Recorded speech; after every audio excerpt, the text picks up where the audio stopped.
Hey, and welcome back to Contemporary Social Problems and Intro to Social Justice. Today we're going to look at critical disability studies. So what is critical disability studies? Examining the systemic barriers to the full societal inclusion of persons with disabilities. Looks at various communities affected by the creation of the able and non-able body. Looks at how cultural capital is created and used to negotiate the systematic oppression of the dichotomy of able and disabled. Bringing disability into the conversation of intersectionality. Some key terms that we are going to talk about are autism and ableism. So let's first look at Davis.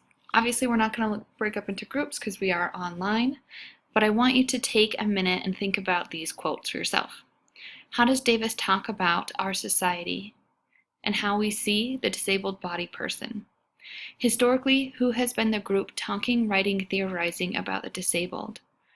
Does this fit in or does it not fit with Black feminist epistemology? If you are in an online class, I would like you to utilize the discussion board to answer these questions with your discussion groups. Davis continues on by saying, one must view with suspicion any term of such procrustion or enforcing uniformity or conformity without regard to natural variation or individuality. So when we talk about this, we identify that Davis is really saying that when we have such blanket rules, such blanket definitions, we need to be really suspicious of these terms and why they have been constructed. Look at the text and think about what is the first task at hand and why is this important? What terms does Davis think we should move to instead of the disabled? What is this idea of binarism, or creating a binary, which is part of an ideology of containment and politics of power and fear? What does Davis mean when they say the body of the left, the unruly body, the nightmare of that body? So when we look at this idea of containment or politics of power, when we create a binary, you have to perform one way or the other. Connect this back to the idea of cultural scripts and linguistic landscape. As a disabled or non-abled body, however that comes in, how do I have to perform? What are the cultural scripts that we tell each other about them? When I look at what is a sane body, how am I supposed to perform as a sane body? How do we read that? How do we come to know that within our linguistic landscape? And how does that then continue to create this idea of the containment of politics of power and fear? Think about the body to the left, or the body of the left, the unruly body, the nightmare of that body. It goes back to this understanding that humans out in the marginalized community are for the gaze or consumption of the dominant community. So if we are a nightmare, if our bodies are a nightmare, if we are unruly, if we are unable to be controlled or contained, if we continue to remind the sane or the abled body of the different realities that we occupy, how is that then the nightmare? And then how does this connect to the sin of omission or the luxury of obliviousness that Johnson's talked about in the previous text we've read? How does this dominant ideology of the totality of disability and time connect with the idea that disability is acquired or disability is temporal? So when we think about the idea of function and appearance, that disability presents itself in two main ways. So functional modality, the inability to do something, or the appearance or the visualized marked by disabled, creating an abnormal or creating an able or normal gaze. And then we connect this to Freud's understanding of the subconscious conscious, and then the Greek mythical ideology of Medusa. So when we think about disability and the disabled body, it all has roots in the Greco-Roman construction of mythology. And then what does Davis mean by disability exists within the realm of the senses? So let's go back to this idea about temporality or spatiality. Disability is understood in relation to time and space.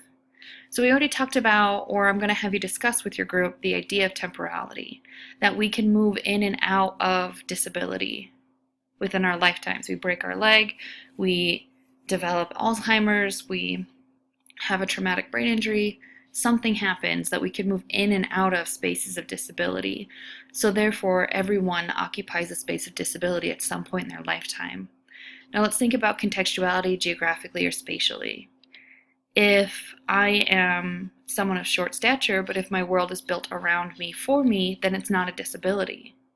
But because of space and context, it becomes a disability as our world is constructed for able, quotations, bodied people.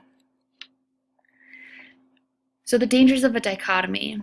A dichotomy creates this disabled, non-disabled, non-damaged, damaged power hierarchy. So let's think about how might this affect someone's everyday realities, identity, or constructions of self-worth. What are some ableist myths? So let's move on to disability and critical disability studies within the ableist sane construction. So what does it mean to be mentally healthy? How do we construct meanings of mental illness? How does mental health influence one's sense of identity and interactions with others? And how does mental health become a status characteristic? Let's move on to Linton. So how does Linton's definition differ from the one we talked about last week? What foundational sociologist perspectives would be best applied to Linton's text? Would symbolic interactionism fit best? How does linguistic conventions structure the meanings assigned to disability and the responses to disability? So these are all questions that you should be thinking about as you're going through the text this week and as you're reading and engaging with others on the discussion board. What are some common sayings or turns of phrase that we have that support this power value hierarchy, right? So we have things like, are you deaf? What are you dumb? Can't you hear me? What are your legs don't work? Like things of that nature that create this value power hierarchy. So let's look at these words or phrases that we use to talk about disability and why it is so important to name oppression, name the group. So I want you to continue that conversation on the discussion board, or if you are in a face-to-face class or a hybrid, you will have that discussion with us. What does Linton mean when talking about internalized self-loathing and passing? So when we talk about passing, it is applicable to lots of different types of marginalized communities. If we're talking about the queer community, we can see that members sometimes can pass as straight. And if we're talking about the disabled community, we can identify within the marked body and how one can behave or construct their appearance to pass as able-bodied. How does this connect to our conversations of space and time in influencing how we understand disability? And what does Linton mean by saying passivity versus control? All right, so I want you to also watch this video. So the hyperlink or the PowerPoints are on your school website under this week's course content. So if you'd like to do that, you can just click on the hyperlink. If not, you can just Google this and start around 12:20 as it is a long video.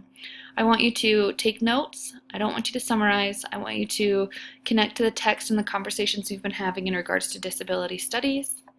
I want you to also make connections to the discussion that you have been having with your classmates, either online or in class. All right, today's a really short and sweet lecture because most of it's self-reflection today. We are going to be utilizing the discussion boards to go into depth, so our lecture is relatively short. Anywho, I hope you have a great week and things are going well. I know we are wrapping up the semester, so stay strong, keep your head up, right, Tupac? All right, I will see you next week. Be kind to yourself and others.